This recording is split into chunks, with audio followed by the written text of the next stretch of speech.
Hello and welcome. My name is Marcus. I'm a crochet fashion pattern designer, and today I'm going to show you a new method of tensioning your yarn when crocheting because I've had this question asked innumerable times on my social media, and I figured I should finally put down a proper video about how to do this. So if you struggle with tension issues or pain in your wrists or hands, stick around, check this method out, and see if it's something that could help you in your work.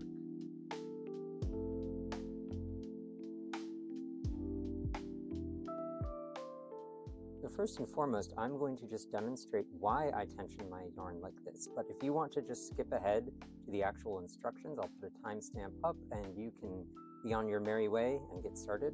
But for anybody who wants to know the science behind this method, it's literally just English style knitting. You tension your yarn in your right hand like this, and your finger does all the work. It's a little difficult to see these stitches, of course. This is a very tiny project. This is a sock that I'm working on. But I have been knitting for far longer than I've been crocheting. 15, 16 years, thereabouts. Can't remember off the top of my head at the moment, but quite a long time. So all the muscle memory is in my right hand. So when I finally took up crochet properly, I didn't see the use in learning a whole new set of motions. The muscle memory was all in my right hand, so I just translated it to crochet. And now I'm going to demonstrate that method for you. So you're going to start by pinching your work between these three fingers of your left hand, your thumb, index, and your middle. And you're going to also pinch your hook for the time being while we set up the actual tensioning of the yarn. To do that, you're going to loop the yarn over your pinky, go under these two fingers, and over your index. And then you're going to bring your hand around like this and just curl these three fingers over. And that's going to give you the control of your yarn. And your pinky is going to kind of stick up like this. At least it does for me. It might be a little different for you. But once you get the hang of how to hold your yarn like this, your fingers will do what they want to do naturally. So, over, under, over, grip. And then you are going to take your hook in your right hand, and you're primarily going to hold it with your middle finger, and your thumb. And continue holding your work with your left. And now you're going to insert. And when I insert, my hook is going to come up between my middle finger and my index of my left hand. And it's very important that you do that because when you yarn over, you fully let go of the hook. And if your hook is just kind of sitting here floppy, it's probably going to fall out. Once you get the hang of this method, you'll be able to sort of let it insert wherever it's comfortable and natural for, say, the stitch that you're working or the speed at which you're working.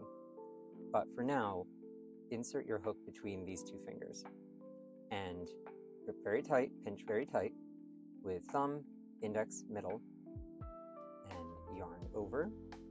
And grip with middle and thumb, draw through, and kind of shuffle your fingers up here so that the hook and your live stitches here are nestled between these three fingers. And just let that sit comfortably in place so you can, again, let go of your hook and yarn over, grip, draw through. And that's all there is to it. I say that like there's not a million steps involved, but I will demonstrate that again, all the way from tensioning to completion. So, over the pinky, under the two, over the index, grip like so, insert, come between these two fingers, let go, yarn over, grip, draw through, shuffle these fingies up, and yarn over, draw through. And there you have it. I will demonstrate again very slowly. Oops. Looking through my camera here makes it a little bit strange.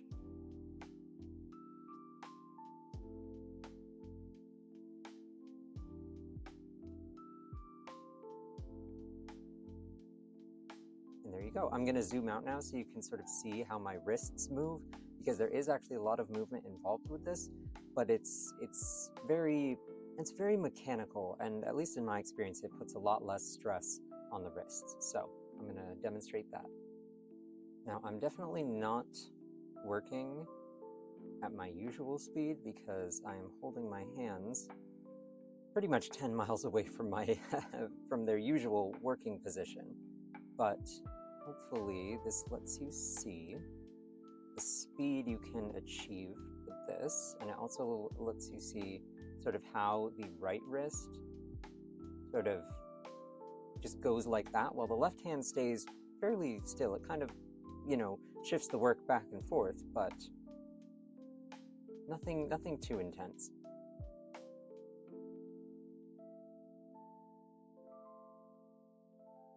I'll just do another row here for you.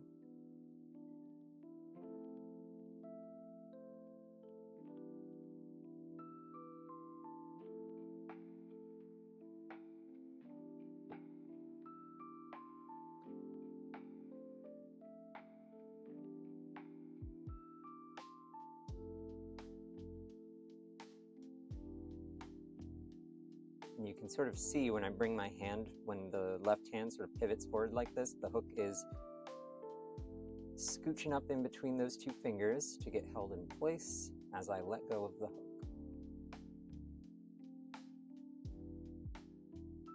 There we go, that's another row done. In the interest of, I guess, the scientific method, I'll show you what happens when I try to tension with my left, and then I will demonstrate more stitches, half doubles, doubles, and trebles with the right hand method. But if anybody is curious why I have chosen such a strange method, this is why. You're going to see just how much I struggle to tension with my left. And of course, this is just a matter of, you know, practice makes perfect. Obviously, nobody just starting crochet has perfect tension. You can see that the tension, just as I pulled the stitch through, it went all the way over there. Ridiculous. And I constantly have to drop the yarn and retension with my left. It's very annoying. So this was, like I say, just a matter of if it ain't broke, don't fix it. So my motions from knitting translated just fine. Yeah, you see, I'm having a whale of a time here. Now, in all fairness, I do find tensioning left very useful when I'm working with large gauges, so something like t-shirt yarn when I'm making a backpack. And hopefully I will have an upcoming video pattern for a backpack, so you will see me tensioning left in that video, but you will also see me tensioning right. I will be flip-flopping between the two. And that's just because when I'm working with something that thick, when the fabric is that thick and sort of unwieldy to hold in my hands, it is just easier to keep stuff, keep the yarn in one hand and the hook in the other, and that way I can maneuver the fabric more easily. But if I have everything in one hand, it just gets very jumbled and uncomfortable. But let's finish this row.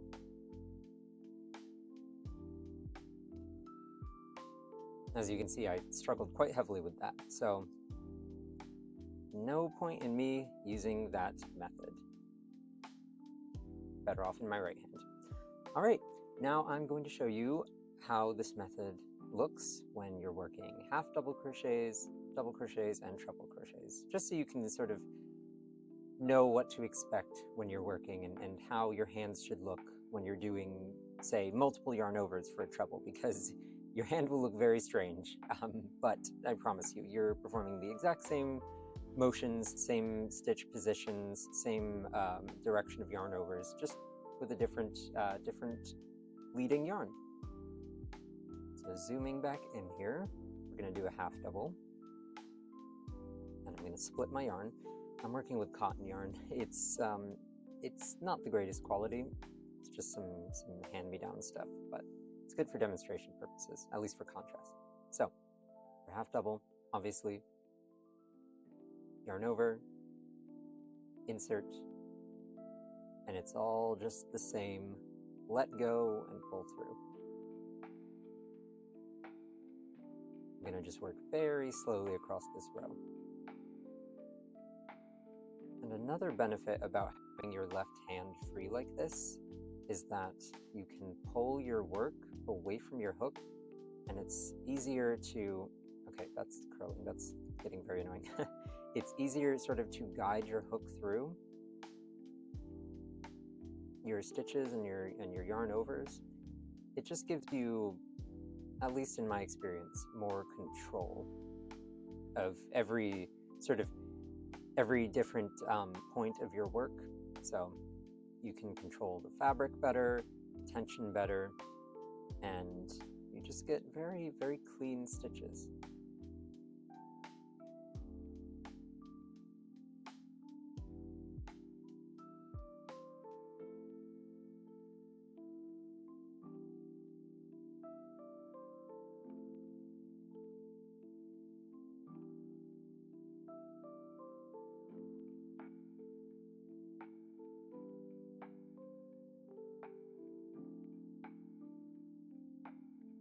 Working at this very sort of subdued slow motion speed is very, very odd. It gives my hook way too much leeway to catch into the work. But I hope this is an adequate visual supplement.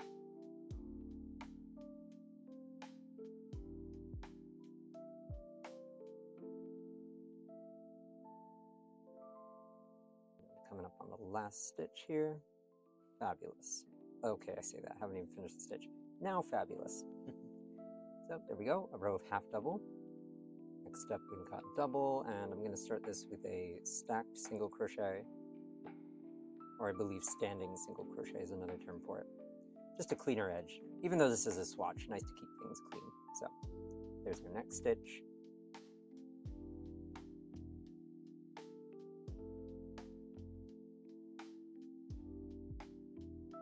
And you can see here in my left hand, I like accordion up my work. Keeps things neatly in place.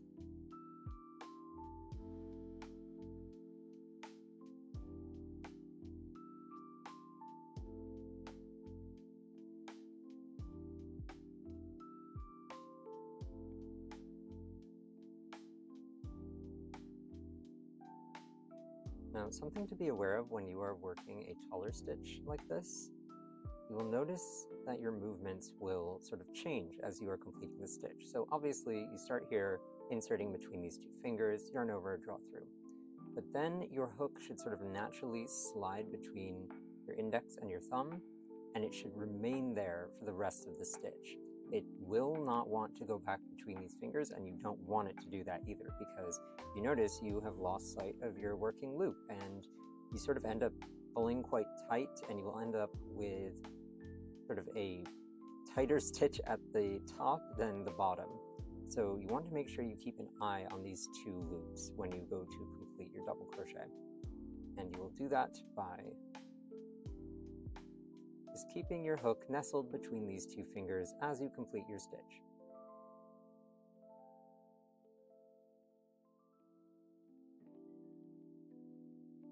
And you can see how your fingers will naturally want to go up there and just give this a little hug. Just be like, oh, I'm back. They move out of the way when you yarn over, and then they come back to anchor the hook when it is time to work another yarn over. And your thumb will start to sort of act like a kind of like a chaperone, just pushing the work down so that it tugs these loops over your hook. It's when you break it down like this, it's kind of interesting to watch how all these different fingers work together to create this very mechanical but very fluid motion. And last stitch, always a difficult one. There we go. Okay, there's a row of doubles, and I'm going to move on to trebles. Okay, it started with another stacked single crochet. This time it's 3 stitches in height, because obviously trebles are quite tall. And here we go, the same thing. We're just nestling back between these two fingers, and the yarn overs are going to look very funny once you are at a faster working speed. Oopsies, there we go.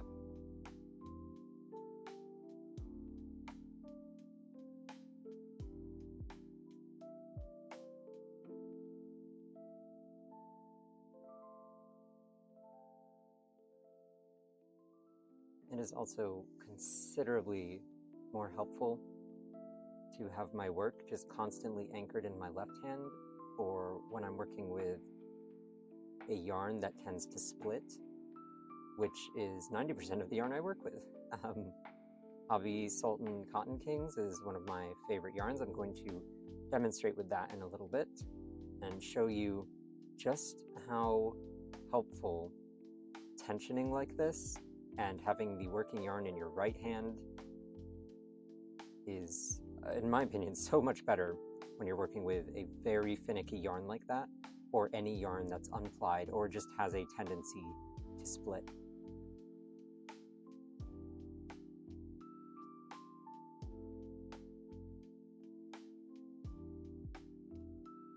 Okay, I'm not going to finish this whole row because you get the picture, you get the point. There we are. We got our singles, we got our half double, we got our double, and we got our trebles. You can see, very clean, very uniform, very beautiful. And now I'm going to show you how to work at a very fine gauge. All right, here we are. This is one of my favorite yarn brands in the entire world. Also, I should specify, not sponsored, not affiliated with Hobby in any way. They just create fantastic yarn, and I am absolutely obsessed with it. And Cotton Kings is basically all I use anymore. So, just getting out of the way, not affiliated, just like them a lot, can vouch for the quality. But yeah, so if you've worked with this yarn in any capacity, you know it's comprised of 4 unplied strands of yarn. If you haven't worked with this yarn, it's comprised of 4 unplied strands of yarn, which can be a nightmare for lefty tensioners because the yarn is very much left up to the discretion of itself when you're working, and it is just going to split. It's going to split like hell. But if you tension in your right, your finger keeps that that lack of ply in check. You can rely on the bead method where you string a bead along the live yarn to sort of keep it in place, but I've never done that, never needed to do that. So let me get real close and personal. I also just work miles faster at this gauge. So just showing you my usual speed here. Oh, and this is a 2.75 millimeter, which is actually larger than I usually work with one of these with these cakes. Oops, we got a little snarl here. Oh dear. But these cakes typically call for a 3 millimeter, I think it is. Where is it? Yeah, 3.5 to 4 millimeter. That's gigantic. I absolutely not. If I was doubling up this yarn, maybe. But on its own, 1.75 is usually as large as I will go. But for demonstration purposes, a 2.75 is good enough.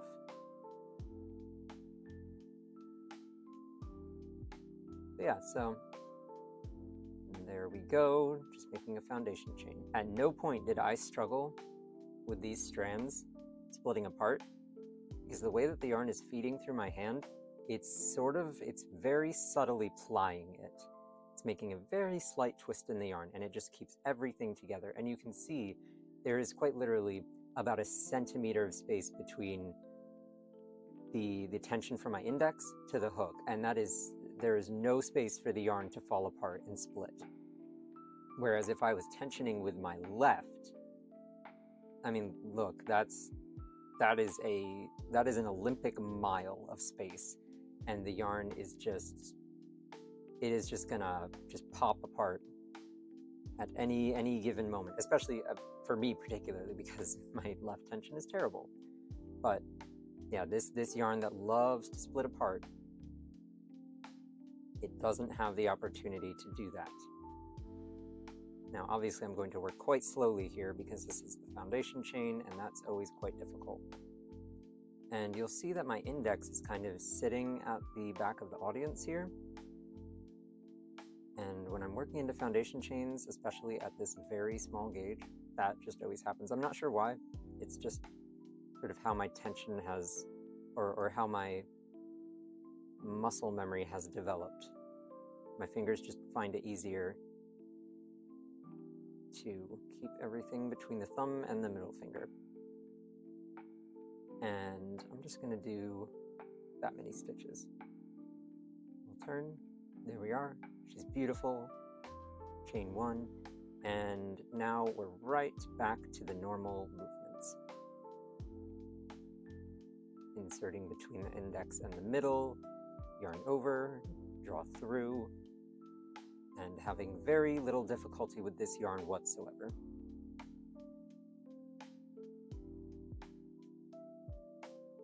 Nothing splitting, although this little bird's nest is kind of creeping up on me there.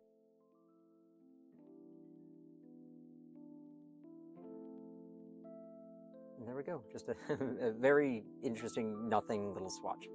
But yeah, there we go, that's all there is to it.